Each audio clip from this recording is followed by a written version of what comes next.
Assalamualaikum warahmatullahi wabarakatuh. Perkenalkan, nama saya Syafina Azahra dengan NIM 2009062 dari kelas 2A, Prodi Pendidikan Ekonomi, Fakultas Pendidikan Ekonomi dan Bisnis, Universitas Pendidikan Indonesia. Di sini saya akan mempresentasikan mengenai bisnis plan yang sudah saya buat dengan nama Syaf Rempeyek. Latar belakang berdirinya usaha. Melihat saat ini jarangnya penjual rempeyek di sekitar, membuat saya memiliki ide untuk mengembangkan kembali jajanan tersebut. Selain dijadikan cemilan, rempeyek juga bisa dijadikan teman makan untuk menciptakan sensasi yang berbeda agar makan tidak terasa monoton. Selain itu, sulitnya mendapat pekerjaan saat ini membuat kita harus berpikir kreatif dan inovatif untuk bisa memanfaatkan peluang yang ada, salah satunya dengan berwirausaha. Berikut adalah profil usaha dengan nama pemilik saya sendiri, Syafina Azahra, dengan nama usaha Syaf Rempeyek, alamat, nomor telepon, dan email yang tertera. Kemudian ada visi dan misi. Visi yaitu menjadikan usaha ini menjadi penghasil rempeyek yang laris, kemudian dapat menciptakan lapangan pekerjaan baru dan dapat disukai oleh semua kalangan masyarakat atau semua umur pada umumnya. Dan untuk misinya, yaitu menjadikan usaha ini terkenal dan besar di masyarakat, dapat mengatasi pengangguran dan menarik konsumen untuk memanfaatkan peluang pasar. Tujuannya yaitu dengan adanya ide usaha yang akan saya jalankan, maka saya ingin menciptakan sebuah makanan atau cemilan yang sudah jarang ditemui, yaitu rempeyek. Maka dari itu, saya ingin membuat usaha rempeyek dengan bermodal kecil, namun mudah-mudahan bisa menjadi sebuah usaha besar yang bergerak di bidang makanan. Kemudian ada persaingan dan strategi bersaing. Aspek pemasaran. Yang pertama ada permintaan pasar. Banyak peminat yang akan memesan ketika mengadakan acara-acara penting seperti syukuran, ulang tahun, dan sebagainya.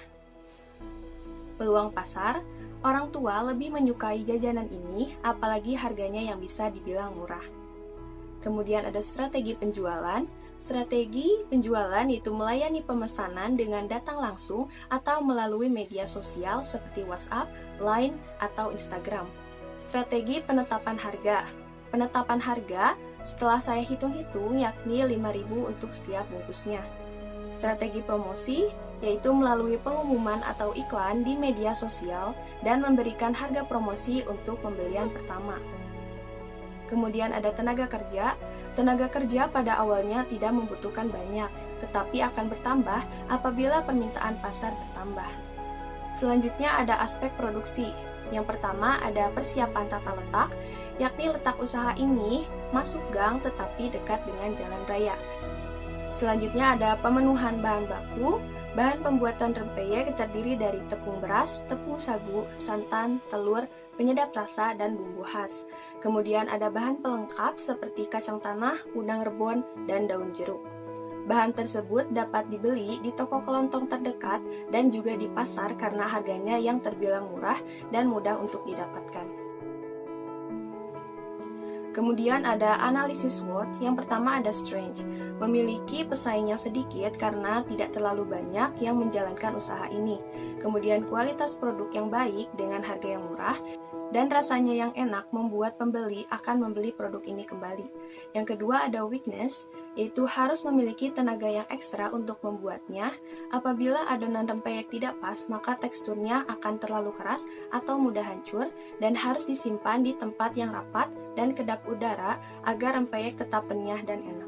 Yang ketiga ada opportunities, yaitu prospek atau peluang yang cukup besar untuk dikembangkan, menerima pesanan dengan cepat untuk acara-acara besar, dan pesaing dalam usaha ini dibilang masih sedikit sehingga saya bisa mengembangkan usaha ini. Dan yang keempat ada trade, yaitu persaingan dalam pemasaran yang semakin ketat. Selanjutnya ada analisis 4P. Yang pertama ada produk, yaitu rempeyek dengan 3 varian rasa, yakni rempeyek kacang tanah, rempeyek udang rebon, dan rempeyek daun jeruk. Yang kedua ada promotion, yaitu melalui media sosial seperti WhatsApp, Line, dan Instagram. Yang ketiga ada price, yaitu semua varian rasa rempeyek memiliki harga yang sama, yaitu Rp5.000 untuk setiap bungkusnya.